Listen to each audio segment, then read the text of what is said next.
Welcome to Bro Apostles, the only podcast where you take your faith seriously, but not yourself. It's for Catholics. It's comedy. It's advice. I'm Ethan. This is Patrick. We got a guest today. Patrick, can you introduce our guest to the people? This is Drago, the founder and chief visionary officer of Holy Habits. I tried to give you like a Silicon Valley title. He made a cool app called Holy Habits. We talked about it on the podcast before. holyhabits.app/broapostles. You can go download. You can go download it now. Drago started this app like a year ago, 2 years ago.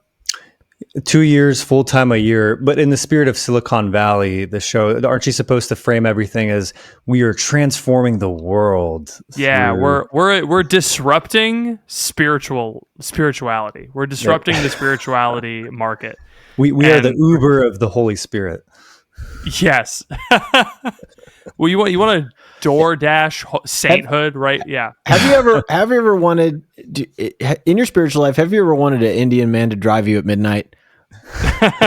Why don't you go ahead and download holyhabits.app today, and you can have that exact same experience in the interior life. You can have your midnight Indian cab in the interior life. Yeah. There you go. Ethan, you mentioned something that I had never heard before, and I want you to explain it. You mentioned the Mormon scuba girl. You don't know about this? The red hair girl that everyone's been lighting up on X, the Everything app today? Can you show us her? I think first? This is right down our alley. So Drago, if you don't know anything about our program, we give advice to young people that write in, that have dating questions, that have questions about their career, about life.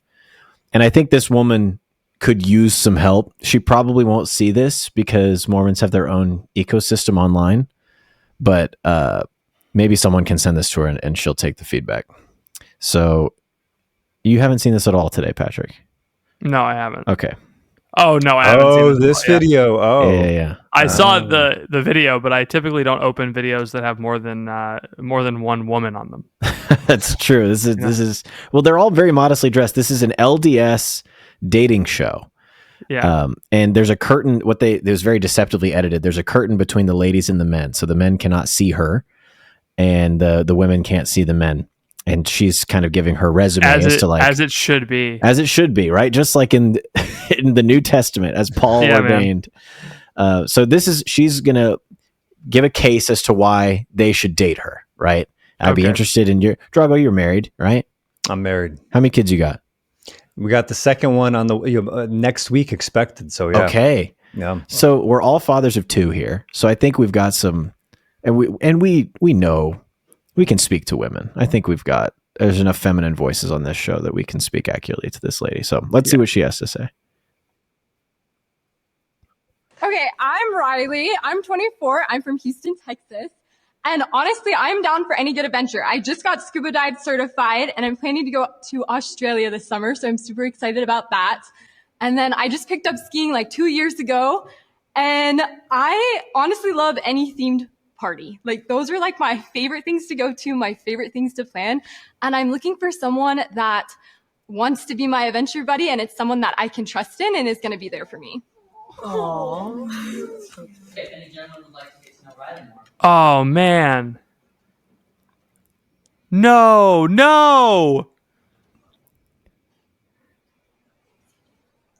Oh, that sucks. Come on. Dude, I feel like it's Monsters Inc. And we're looking back at the screen can anybody tell me where Mr. Lyle went wrong? Can anyone tell me? That sucks. She did a lot wrong. What did she do wrong, Ethan? I actually don't think she did anything wrong. You think she didn't do anything wrong? That was a wrong time for everybody to freeze. We all froze. Okay, yeah, that was so good. Oh, I'm back. I don't think she did anything wrong. Dude, that's crazy. Drago, what do you think? I felt bad for her. I felt bad for her too, initially, because it's at least one guy should take one for the team here and be Absolutely. Well, one guy should have gotten up. Yeah, you're not marrying her. Well, just to take a step back, what is that segment? What is that show? What's the purpose of, They're just trying to pair up Mormons. It's like a Mormon dating show. It's Mormon Jubilee. It's And Mormon Jubilee. Yeah. Mormon Jubilee. And if you stand up and say, sure, are you off the game? Like you can't participate and see who else is there? Like what's kind of at stakes for saying yes? I have no context for this. I think it's probably a one-on-one conversation without the curtain, I would imagine would be the next step based on how I've seen some of these shows go. I do not think it's a commitment to going on a date or anything. It's just like, oh, I'll talk to you later while we're recording, you know? Well, if you're in the crowd and you want to stand up and say, okay, sure, are you now off the game? Because what if people are trying to optimize? Like, oh, like she's cool, but maybe I can wait. Maybe there's another woman with better interests. There's some game theory here that people haven't been considering. That's a good point. That's fair. All of her interests were like, I just got a hobby. Oh, so she did do something wrong. That is what, but like honestly, it's like it sounds like she's trying to put herself out there. I'd be like, you know what, fine. I'll if I was in that situation and no other dude stood up, I know for a fact I would have stood up. And this is why, and that is why who you are. Here's what she did wrong. This is basic psychology. When you go and you're in a sales negotiation, Patrick, you know about this. Drago, you ever have any sales experience? I'd imagine you're an entrepreneur, you're a founder. You've done all these things. You know about price anchoring. The first number that you say is the thing that's stuck in the client's mind. So you say, normally this is $5,000. But I actually have a deal running right now where I can get it to you for $2,000. Then that feels like a super great deal, right? Yeah. Because the 5,000, the first number you said. If you say, "Oh, I can give you it for $2,000," normally it's $5,000. Complete opposite effect because you've started at the wrong number, right? I think she anchored herself in the wrong place. I think she started off by saying, "Oh, I want an adventure buddy." Like that phrase is like immediate. Yeah. Like nobody is like, "Oh, I want to date a girl who sees me as her adventure buddy." Yeah. And then she's like talking about this trip to Australia and like being scuba certified. And it's like these things. So guys are imagining like them doing these things with her. So now it's like, do I want to be on a plane with this girl for 17 hours? And like, do I want to go scuba diving with someone I've never met? And and she's talking about themed parties. She's like putting up all these things that like, I don't know if guys are chomping at the bit to do any of that. Fair enough. Yeah. So I think she's probably a very nice, wonderful gal, but I think she just shot herself in the foot with the way that she presented herself. Yeah, if you've got just some restructuring to the sales letter would have made it way more effective. It's like when we critique guys for their bios on Catholic Match. It's like, I enjoy a cigar and whiskey. Here's my fish that I caught. Yeah, and it's like girls don't like that. Yeah. Yeah. Well, to your point, to what extent do you say, I want to present myself how I want to present myself and however people accept me, whatever? Or do you want to strategize and say, right, as a sales perspective, what does the buyer want and how do I position myself? Which, it could be pretty brutal world out there, but I am curious what the baseline was. Like, I actually want to find this episode and see how the other people spoke. Like, did she deviate and do something that no one else was doing? Or is this what everyone was doing? Say, here's what I like. I have a dog. I like the sun. Feels warm. The sun. She went for the wholesome chungus, and that was not what the crowd wanted. Correct. That was not what the fellas wanted. They didn't want the wholesome chungus. Yeah. They were sitting back trying to be like the alpha thing. I mean, I don't know what they were hoping for, but I don't know what it's like a Mormon dating show. I don't even know what you say. Like, oh, I really love soda and making trendy videos on Instagram with my family. I don't know what the thing is that you're supposed to say that will get people excited. They don't drink caffeinated soda. Is there a way to signal status by citing a brand of magic underwear? Probably. There you go. I mean, isn't that the other thing? Part of it is there's a dynamic on these shows where when it's guys and girls, the perceived value starts to drop when the other guys notice that no one else is really going for it. Oh, that's true. That's so true. Because like you saw that. Remember that one video where the guy walked in and there was a bunch of women and then a trans like a dude. dress as a woman, and the guy walked in. It was like it was the balloon pop show Oh yeah, where yeah. the girls pop the balloon and they don't like the guy, and the guy walked in, took a pin from one of the women, and like popped the trans girl's balloon, and then a bunch of other girls were like pop, and then one like very sheepishly was like pop. Pop. Oh my Like, God. It's like, I don't kinda actually get it. care that much. Yeah. It's very much a peer pressure thing, you know. So I imagine that was part of it too, where the guys are kind of looking at each other like, yeah, you're right. I didn't catch the adventure buddy thing. It's like you don't want to be your wife's like buddy. You got to start off. It's like with a lot of things. Like you kind of have to start off more surface level with things that are more likely to be common ground. Not maybe as like what Drago said, like, oh, I like the sun, you know, but like, Yeah. oh, you know, I really love watching basketball with my dad, and you know, I've got a couple of sisters and we like to do this together, and something that I'm really passionate about is travel. You can like end it with that, you know, but you've like gone down a journey where you like hit as many relatable things as you can on the way. If I was on this show, this is what I would be doing. But I also, to your point, Drago, I don't see any interaction with another human being as a genuine personal interaction. It's always a strategy. It's always a game. Even my wife doesn't know the true depths of who I really am. So maybe I'm just a freak. Could be the case. That could be what it is. This entire podcast has actually been a long con for Ethan to sell me B2B SaaS. That's true. That's true. Long sales cycle. I think, you know, that's part of when you go from single to married, it's almost like that gradual shift of like actually revealing my heart and who I am as opposed to who I want you to think I am. And so there's certainly a journey there, I think, that, you know, maybe we've all experienced. But yeah, I mean, I don't know. Also, is she projecting when she's talking about let's go to Australia? She's just saying, hey, this is what our first year of dating, and it could just be fun, do stuff, or which is different than here's what I want our long-term family situation to be, where we're just going to be around the world, you know, scuba diving, traveling all over the place. Yeah. Yeah. People like to say that. They like to say, "Oh, I love traveling." But thinking of that, Owen Cyclops had a good point. He's like, if you went back like even 50 years and told people your hobby was traveling, people would be like, that's ridiculous. That's stupid. Yeah. A regular petition at Mass was to grant travelers safety. You know, like traveling was a dangerous thing to do. Something you only did if you had to. Street urchins with rusty knives that would shiv you for a bag of coin. But now they just are like, they just run a beautiful rose for a beautiful lady. You know, they just do that, and then they hound you down the streets of Rome. But there used to be a real chance anywhere you went in the world, you could get shanked or shivved immediately after getting off the boat. And we just don't have that anymore. Don't have that anymore. That's interesting. The idea of travel as a hobby being a novelty. Yeah, I didn't think about that. Yeah, when you think about like ports of entry, they weren't, you know, guarded by TSA. You know, you didn't have to get security screened to get to the docks. You could just walk down there. Yeah. With a gun. You could, but you couldn't though, because it would have to be a musket that was like on your back. There's no way to give hide me all it. your money.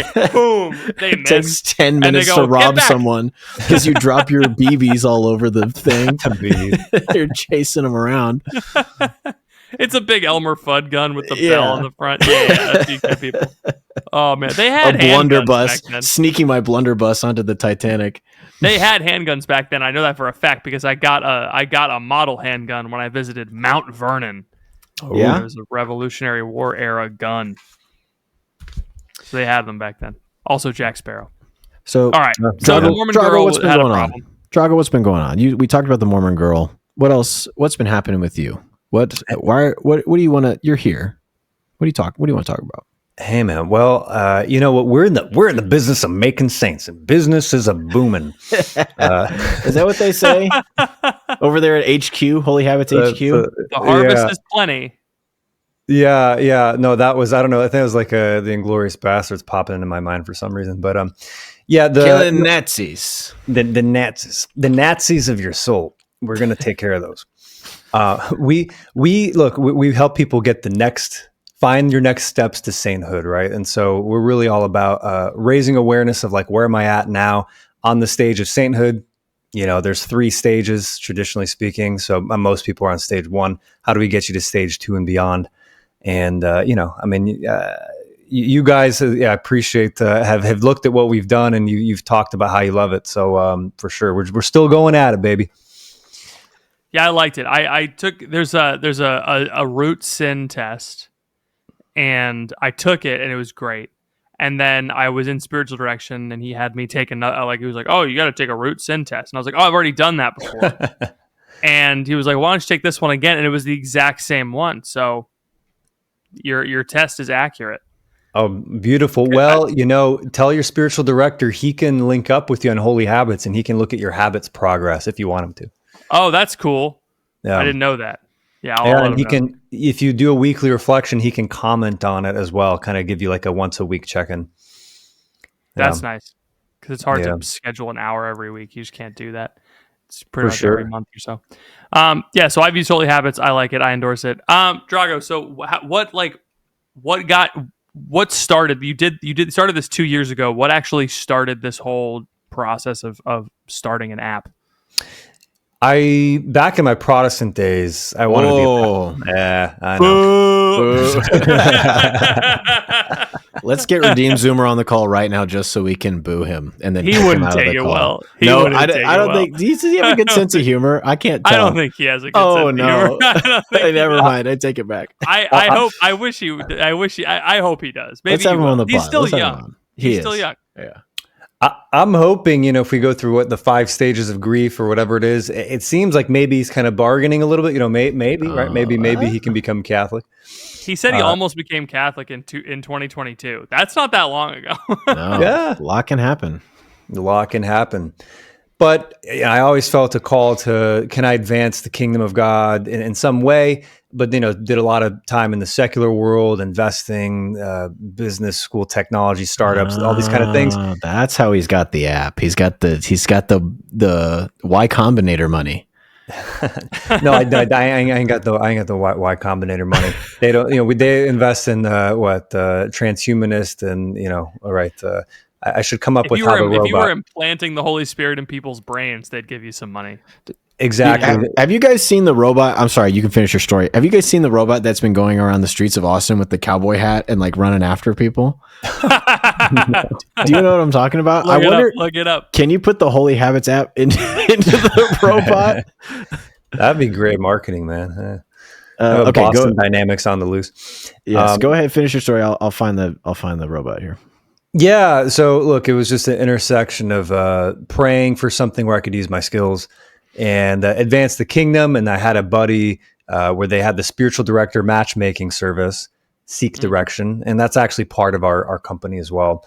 And so, a lot of people want to embrace the virtuous life, the holy life, but there's not enough spiritual directors out there. There's a big gap. And so we saw a clear need here for a tool that's essentially, the difference between going to Planet Fitness and saying, yeah, I want to kind of get into this fitness thing, but we have Pizza Fridays or whatever. Or you get into the Gold's Gym where it's like, no, I want to do this for real. I'm going to track these reps, my nutrients, my macros. And so there's a space here for the devout Catholics who are like, yeah, I accept the universal call to holiness. I want to become a saint. And so we want to serve those type of Catholics. So, yeah. Nice. All right. So here's the robot that I want you to put the Holy Habits app into. Look at him. Okay. This is in the city of Austin, Texas. Look at him. Look at him run. Dude, look at him go. So dude, what if you just trip him? Dude, he's so fast. Why is he chasing people? He's just like a little guy. So now I'm imagining you have an army of those. This is how you get the Y Combinator monies. You put the app into those, and you have a fleet. It's kind of like an Uber or a Waymo. Did you pray today? Yeah, it's like a Waymo, but for spiritual directors, and they follow up. If you have the app, they come up to you because it's Bluetooth.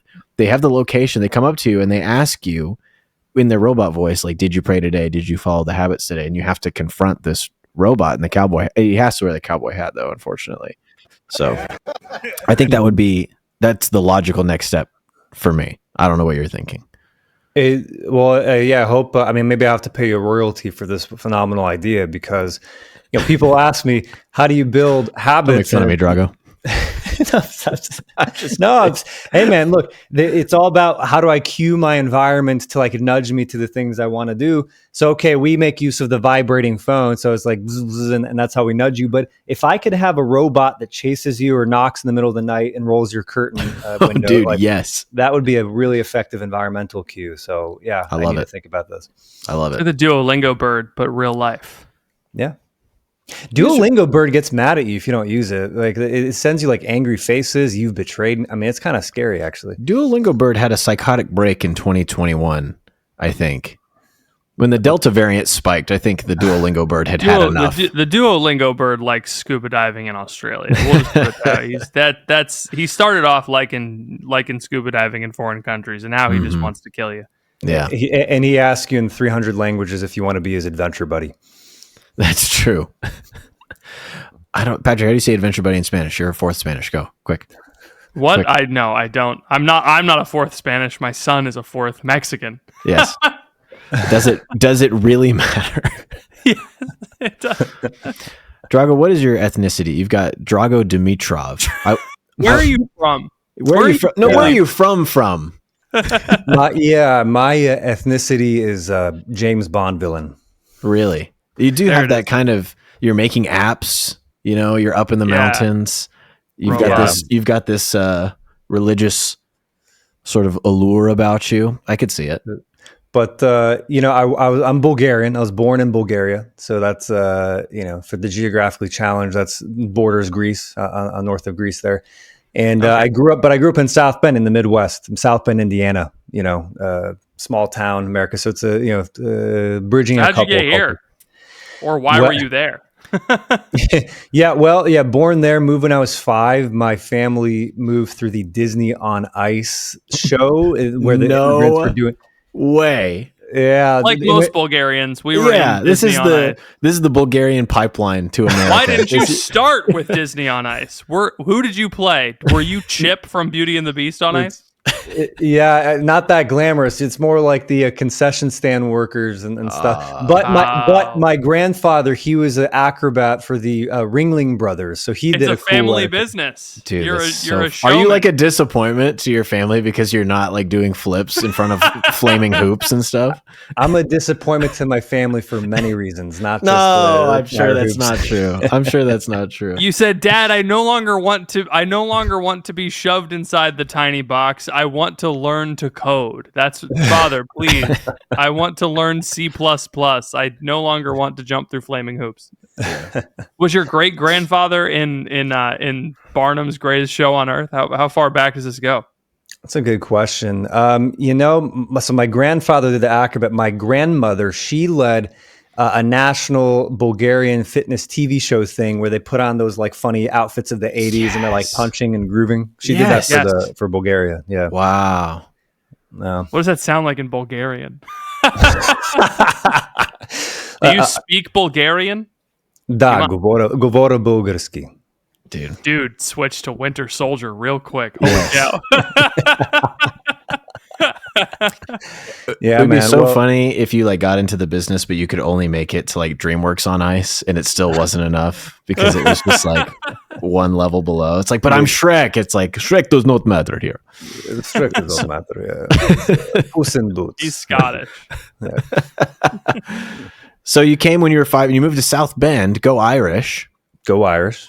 And how long did you live in South Bend? Yeah, K through 12th Christian school in South Bend.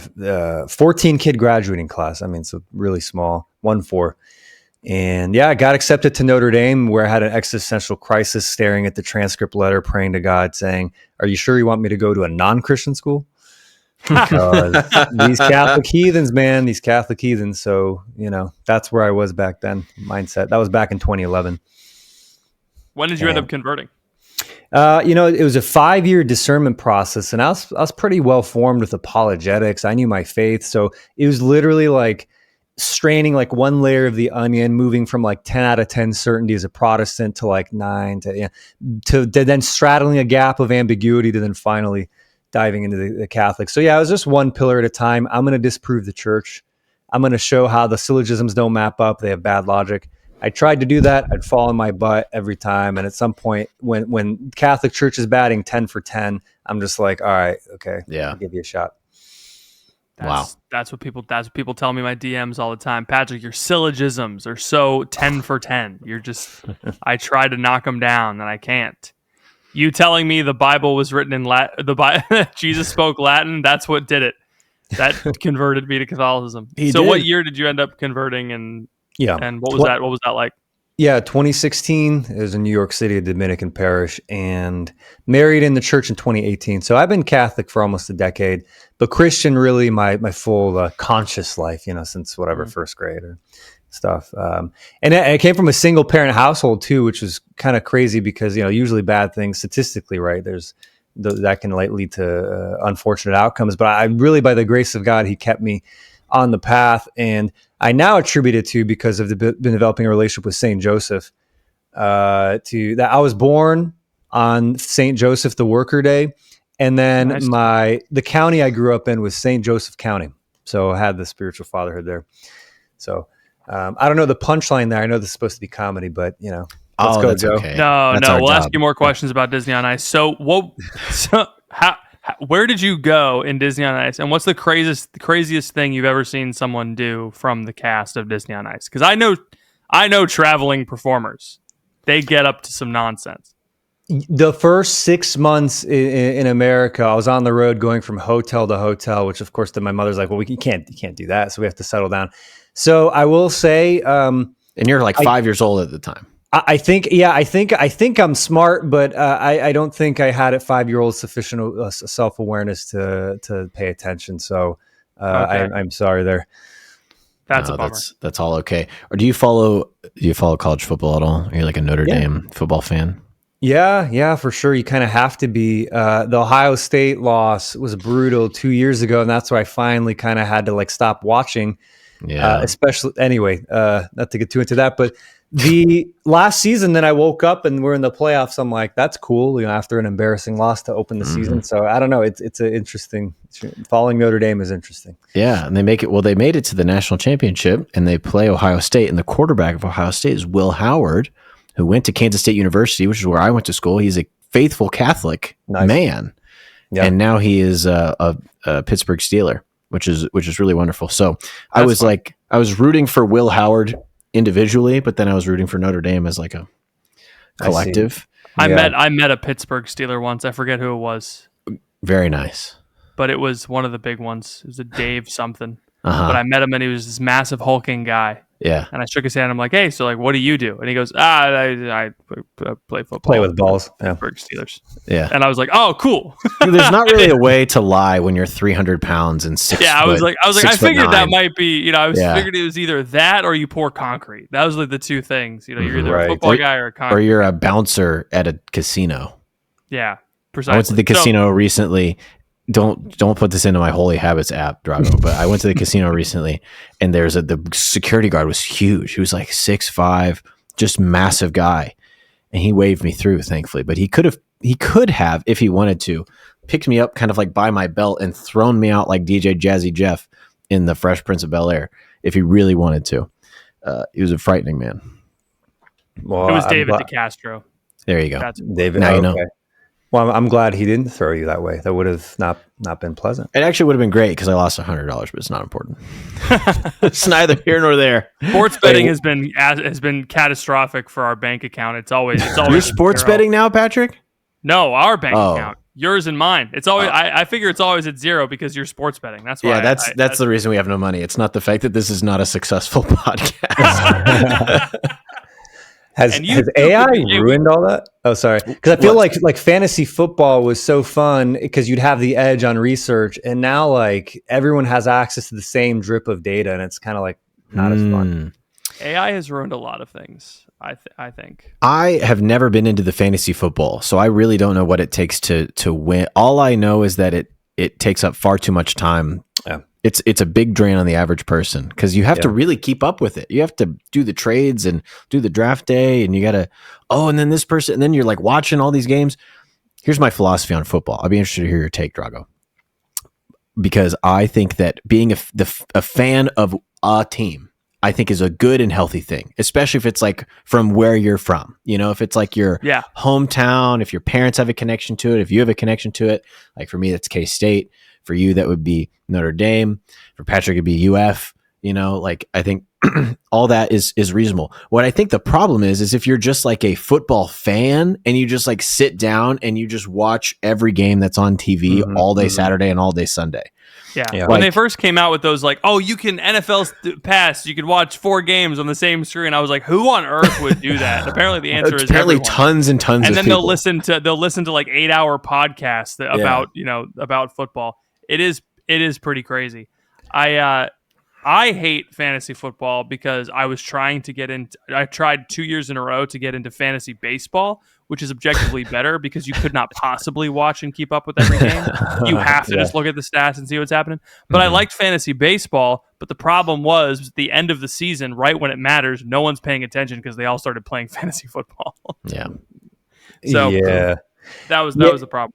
Fantasy baseball. Yeah, I definitely in recent years have been more of like, it's like the bread and circus sports ball of like placating the man, or I mean, there's real battles to fight, the spiritual battles, battle for family, battle for society.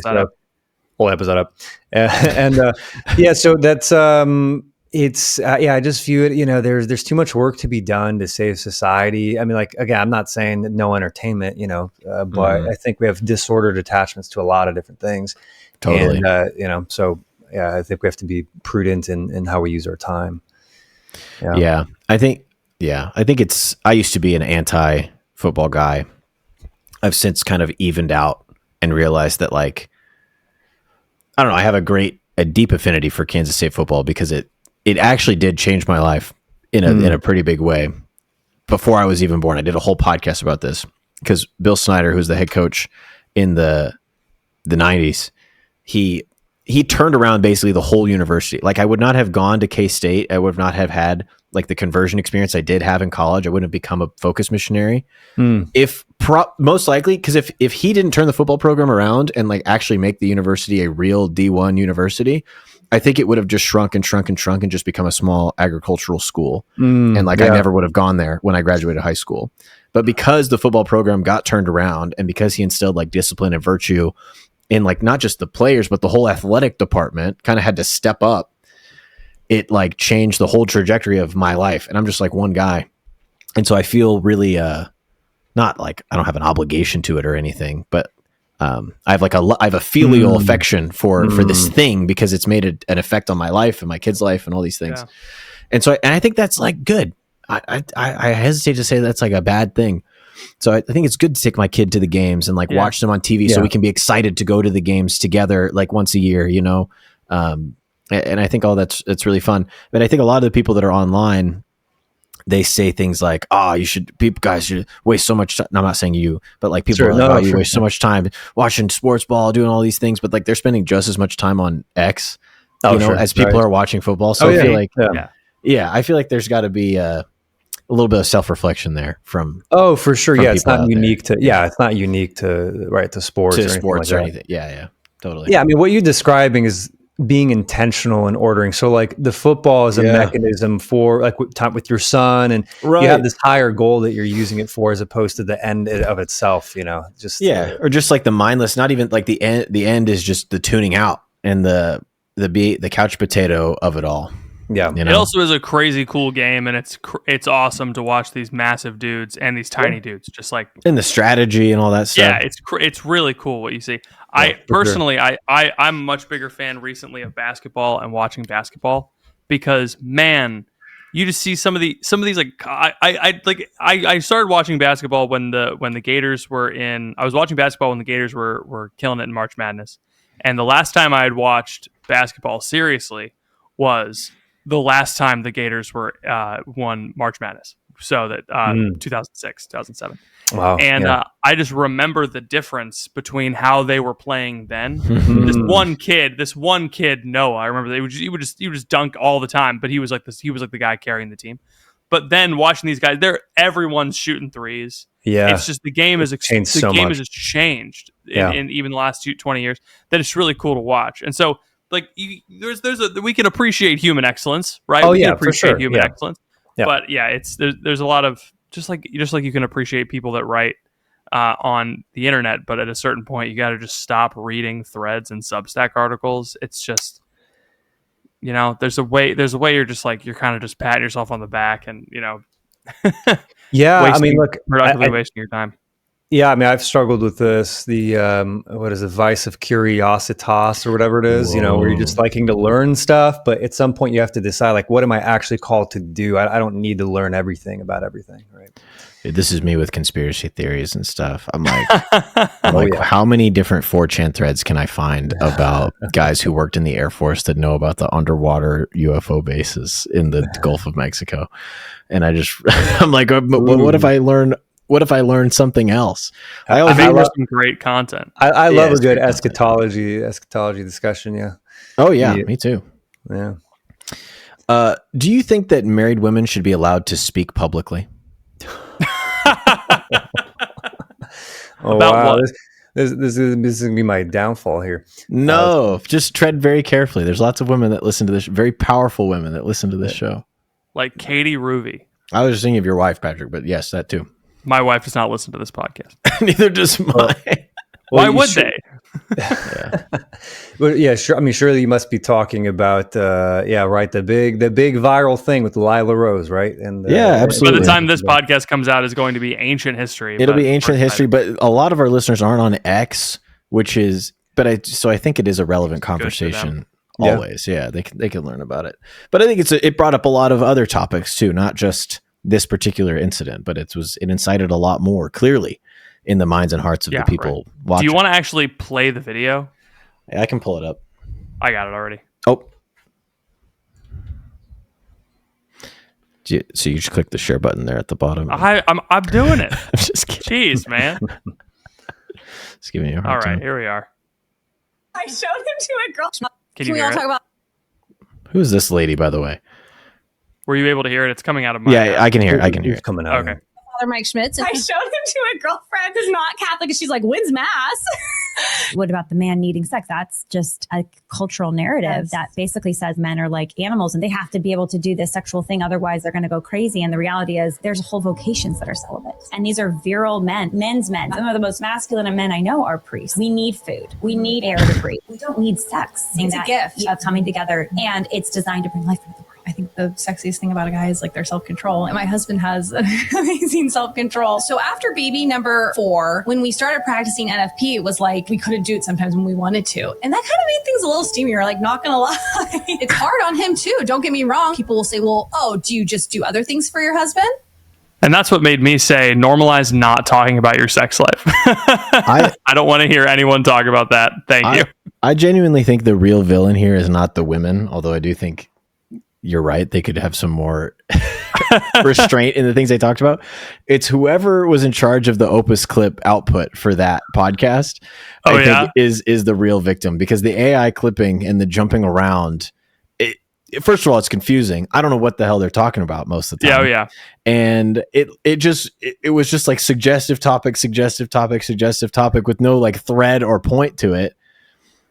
Whoever their social media manager is needs to be fired. Is basically all I'm saying. I mean, it went viral, right? That's true. That's a good point. The real villain is AI in this story. Look, opening. There's the M dash. Boom.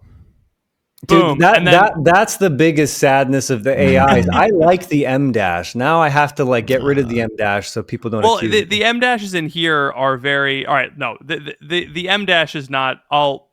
For people who want to get better at AI detecting, I'll tell you exactly how what's going down here. This is Patrick's favorite topic, by the way, for everybody listening at home. It's so fun to pick people apart because you can just tell. And it's not just the M dash, it's this. Not X, but Y. Question 1, 2, 3, M dash, all out of love. Like it's all the AI always gives 3 examples. Look, abstinence isn't just for priests. Yeah, exactly. Yeah, not just but that. Yeah. And then look at this: spouses can grow in self-mastery, deepen their love, and remain faithful to God's design for marriage. See, it's just Christ the model, love is the reason, holiness is the goal. Just kind of vapid and empty, nothing of real substance. Look, I get it. You're pressed for time. You want to get to lunch. You got to move things on. But the real villain was AI in this whole scenario. I like how the one line that I think really got people got upset about the priest thing. People got upset about the self-control thing because they felt long-housed. But the real thing was people say men need sex. It's a cultural narrative. That was a funny way to edit it. It was like, yes, men wanting sex is just a cultural narrative. It's not, and that's it's all not that something it is. you experience. It's something that society tells you. You know, I was like, oh, if only society didn't tell me that I wanted to have sex with my wife, then I wouldn't want, you know. Anyway. 20-year-old guys walking around on college campuses being like, oh, why is society telling me to have sex with all these beautiful women? I just want to be someone's adventure buddy. Why can't I? Why do I want to be someone's husband? Yeah, so Drago and I were talking about this because I came down on the opening headline, men don't need sex. That was like the thing that I focused in on because it seemed like that wasn't really part of the conversation. And when it was, people were just like doubling down. Like, no, men can go you never need to have sex in your marriage. Like I'd say that. I'd said like no one believes that, right? And then people were in the comments like, yes, I actually believe that. You should as a normative thing, you should be able to go years. And my opinion is the ordinary way of living, like the ordinary call of a human being, is a marriage that is sexually active. And that is the ordinary call. And there are other things like post facto celibacy, where saints withdraw from that part of their marriage for contemplation, like the apostles did. Or Josephite marriages, like when you're the Duchess of Lindbergh and you need to marry the Duke of Salisbury for political reasons, but you want to remain chaste. And been doing that. Been doing that. But I just think that's normally not the case. And so like my honest opinion is that Lila didn't say anything that was wrong. That's what I said in my article. Wow. On Substack? I think the my article on Substack, CatholicPat.com. You can go to CatholicPat.com and check out the article. But anyway, Drago, what are your thoughts? Let's get Drago's thoughts. We brought him on here to share. We need to let him speak. I shouldn't have given my thoughts at all. Drago, spin us a yarn. No, I mean, look, a lot of people added their voices, and I think Pat, you with your Substack piece was really good. One people should go and read that. Here's how I would frame this. Well, firstly, I mean, there's a lot of things going on there, right? I mean, one of them is optics, right? Like what should people talk about? Sometimes you need, even if you're a public figure, maybe you should have a line about what you talk about and don't talk about. The idea of the male female tensions, to what extent can we prescribe behaviors to the opposite sex, whether it's true or not, right? Like it could actually be good advice, but to what extent is society tolerant of the opposite sex telling you what to do, and is that distributed evenly, right? Or would there be any kind of double standard? People are very okay with women telling men what to do. That's always been the case. Sure. That's actually always been the case forever. I think. There's a reason why Solomon says it's better to live on a rooftop than a nagging wife. It's a universal problem. Yeah, so there's a lot going on. What I would say, because look, I mean, what we're focused on the journey of sainthood, right? And so what I'm about to say here, like big disclaimer, right? Like. For 99% of people, like just forget what I'm saying here, because we live in a culture that makes it so hard to avoid mortal sin on these matters, right? I mean, whether it's the contraceptive practices, waiting till marriage, right? I mean, all this stuff, right? So it's already, I mean, it shouldn't be, but it's already basically heroic, if you're able to live in a way, and of course with the church in some sense, right? Because there's such great temptation, internet, I mean, everything, right? So let me just start by saying that if you're able to avoid mortal sin on these matters, that's great. Like, don't feel bad. And in some sense, like, don't worry about what I'm about to say. However, if we're going to talk about like the Olympic athletes, right? So in the same way for the Olympic athlete, we might talk about this big snatch, whatever. I'm not going to tell a beginner to do this stuff. They'll break their back, like literally disregard what I'm about to say. But, if we look at the stage of the spiritual life where we're wrestling with our, attachments to the senses, of sins, etc. And then we're slowly freeing from that, and we purposely are fasting. We're doing all sorts of things. And then now we have an infused contemplation of Christ, kind of direct mystical connection with Christ that's the senses don't. And ultimately, right, you get to the union with Christ, a spiritual marriage, where that's very kind of just constant flow state, mystical kind of thing. On that journey, like, and if you look at all the saints, married or otherwise, what happens is you just you less for example, like food, right? I mean, we don't have to, like, for any kind of thing that you take pleasure in, it just becomes less existentially like, oh my gosh, like, give me that steak. I love a good steak. Give me the steak. You just become a little more detached. Now, in some sense, it's a byproduct. It just happens. So on those matters, then Aquinas actually has written on this topic as well. And we can look at, I'm happy to share what Aquinas has written. It doesn't mean Aquinas is right, but, there is a certain, path of sainthood thing, but the difference is when you're married, you always have to kind of move as a unit. Like, you can't, it's a little different. So these things get pretty complicated pretty quickly. But if I'm not being clear, the closer you get to Christ, the more detached you become from like the necessity of the senses, of like satisfying your senses. Yeah. And Aquinas does, you posted a bit from Aquinas about the marital debt, which is the big thing that comes into this when people are like, and he basically says that, like, the he knocks down an objection that people have to sexual pleasure. That's like, oh, if someone is seeking out sexual pleasure, that's a sin. Like, that's an opinion that he rejects. And he says that, like, seeking out pleasure in marriage is going to happen. Like, it's basically impossible to not, like, cook and not put salt in your food. It's that kind of desire for good things. But what he does say is that if someone is seeking the sensual, and you can correct me if I'm misremembering, but if you're seeking the marital debt as a way to stop yourself from finding that pleasure elsewhere, then you are at least venially sinning. And so it's like, yeah, go ahead. I was going to say, yeah, it was a question 49. I forget which part of the Summa. I mean, just look on the marriage goods. There's Article 5, Article 6. So Article 5, right? He says, there's two ways you can, where there's no sin at all. One is if for offspring, and two, to pay the debt, which means, like, you have to help each other out. Like, you can't deny your spouse. But in Article 6, he says, I mean, at the end of Article 6, he says, if, however, he seeks pleasure within the bounds of marriage, and in a good way, it's still a venial sin. So, and again, I mean, now it's like you're getting into what kind of attitude am I having, and you get really, it's a psychological thing. But if your primary driver is like, I want a pleasure, that's different than, maybe a theology of the body kind of rendition. Yeah. I pulled up. I won't read the whole thing because Ethan will fall asleep. But just the last sentence. He says that if he would seek pleasure within the bounds of marriage, so that it would not be sought in another, it is a venial sin.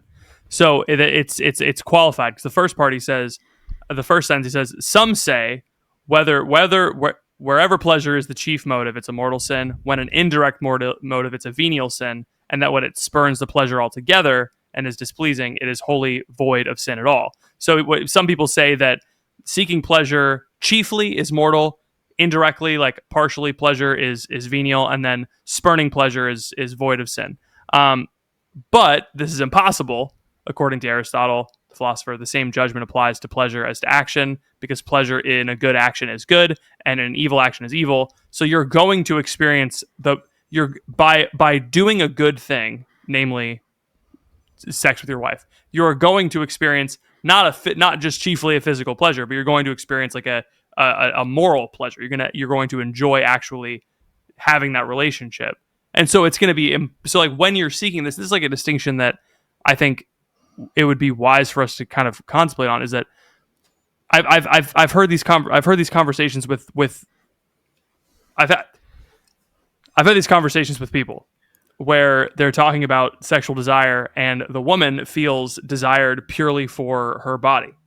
Like, you only want me as a thing, and that's like the chief fear. I wrote this in the Substack. That is the chief fear of women. They do not want to be married to an evil man, and because they know that there are men that will use them to gratify their base pleasures, and they don't want that. And so in marriage, there's necessarily going to be times when a woman goes, I accidentally married a bad man and he's only wants to use me for my body. And so like the desire of a man for his wife will often be interpreted by a woman as a desire for her body, not for her. But the man often, sometimes, a good man will experience that desire as a desire for the person.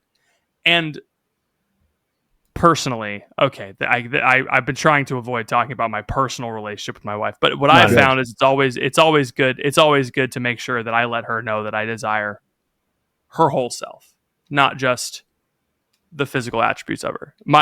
With Phoebe, she responds much better when I compliment like her mind, or talking about like how much I enjoyed spending time with her, rather than even complimenting like her hair or her outfit.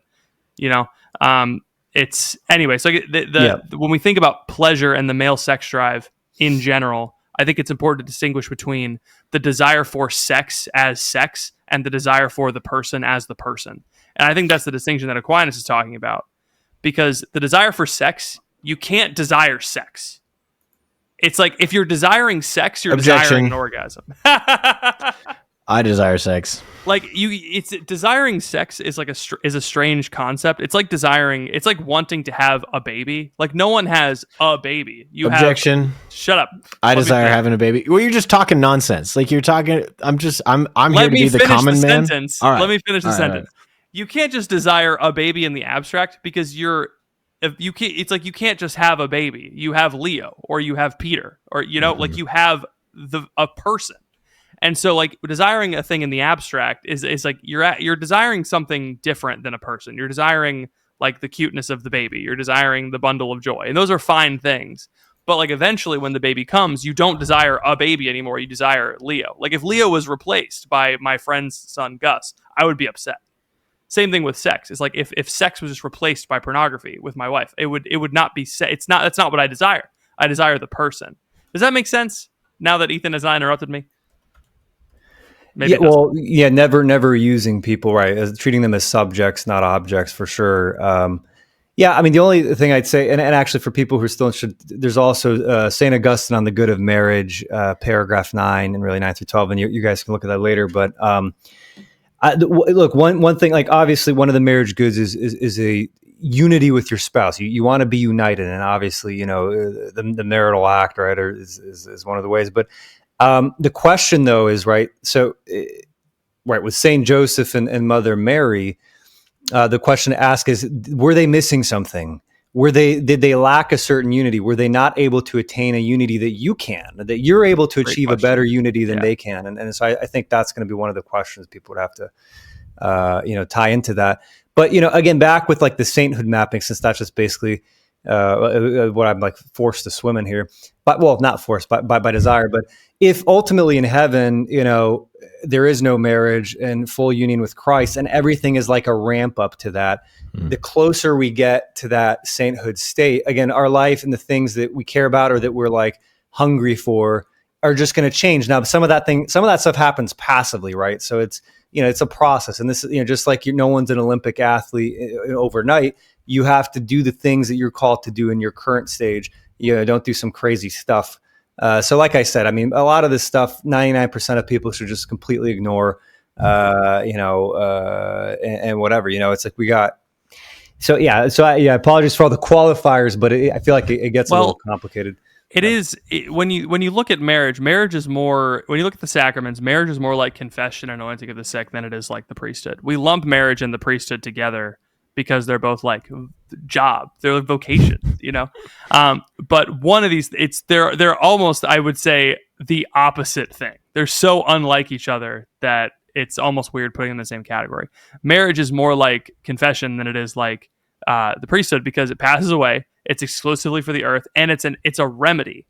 It's a remedy for concupiscence. And so I think like zeroing in is like one reason why Mary and Joseph didn't have to have sex is because like that their marriage was not a remedy for concupiscence. At a certain point, you have to like there's law. The symbolism of sexuality is written into the human body. That's why even though people were mad at me for this, some people thought it was good. The male sex drive is an image of Christ's desire for his church. It's not always returned.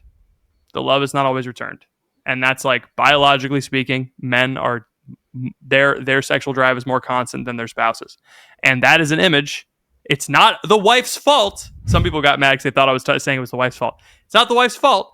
It's just in reality, Christ's desire for us is constant. Our desire for him is not. And that's written into our bodies. There's also a reality written into our bodies that, like, eventually when you get old enough, your drive goes away and that's not a part of your marriage anymore. That, to the same extent that it was, it seems to me that it seems like that part of your marriage is supposed to fall off and kind of be absorbed into something more, in something stronger. Yeah. So like, I think that because JD Flynn made the point that often saints would stop that part of their marriage. And that makes sense, because if that part of your marriage is a remedy, if it's a medicine, at a certain point, if you're cured, you stop taking medicine. And so it's like there is a terminus to sexuality, just like there's a terminus to sex, right? There's not a terminus to prayer. You're supposed to do it all the time. There is a terminus to sex. You're not supposed to do it all the time. Yeah, I like Terminus 2 when he had the shotgun and he went into the lava pit when he did the thumbs up. Yeah, bro. Arnold Schwarzenegger was there. I think it was St. Louis and Zélie Martin, parents of St. Therese. I think when they first were married, they were just like going to do the Josephine thing, and then they felt the call for offspring, and that's kind of what motivated them. But yeah, I mean, right, remedy for concupiscence, exactly. So to the extent that we're moving through the purgative way into the illuminative way, when the concupiscence is, I mean, we always have concupiscence, but at some point it really, pride of life, lust of the eyes, lust of the flesh. I mean, right, even like the root sin analysis. At some point, like, I don't want to say you have mastery, but really that's what it is. The concupiscence isn't a factor. So to what extent do you still need the remedy? But I agree, like it is, again, I'm not trying to be shaming or Victorian or anything like that. It's just different stages, different things. And like I said, I mean, I think, for all intents and purposes, people should just focus on not falling into mortal sin, because there's so much temptation. And I think people should use the sanctity of marriage to really, pursue God and, don't fall into mortal sin. I like that. That's a good message to end on, I think. I think so too. You've got how old is your oldest? 2 years old. Gotcha. Nice. So you've got your hands full, and your wife is very pregnant, and so I think we've kept you longer than she. Yeah, would go like. get back to your beautiful pregnant wife and Your stop real talking job. to us. She probably needs a foot rub. Probably, yeah. We'll do a double foot rub, because we got this is great. Wonderful. You get the kid to help. That's good. Yep. Drago, one more time. Where can people find Holy Habits? Yeah, pull out your phone right now. Go to the App Store. Doesn't matter if it's Apple or Google. Type Holy Habits, download it, or go to holyhabits.app. /ProApostles. So we sent us. So they know we sent. When you get in there, say you heard about us through the Bro Apostles. It's really important. Make sure you do that. Make sure Drago knows, because we want to be the number one, the only podcast driving traffic to holyhabits.app. That would be horrible for Drago's business. Hold on, let me just say, I want to be so big that the other podcasts that are driving traffic don't even register on the scale, because we're logarithmically bigger than every other podcast. We want to be the Mark Wahlberg to your podcast. We want to be the Mark Wahlberg to your Hallow. Yeah. That's the goal. All right. I want Mark Wahlberg to the Holy Habits. I love it. Yep. Stay prayed up. Stay prayed up, man. Sweet. Awesome. Drago, do you have anything else for the people? Hey, no, these are great guys. Hey, keep listening to the Bro Apostles, and then a lot of fun stuff on X, X. I mean, it's a mishmash, but you know what? There's some good ideas going on. So yeah, it truly is the everything app. I will say that. Yeah. Well, thank you all for listening. Please pray for us. We'll be praying for you. We'll see you all next week. All right. Goodbye, everybody. God bless. God bless.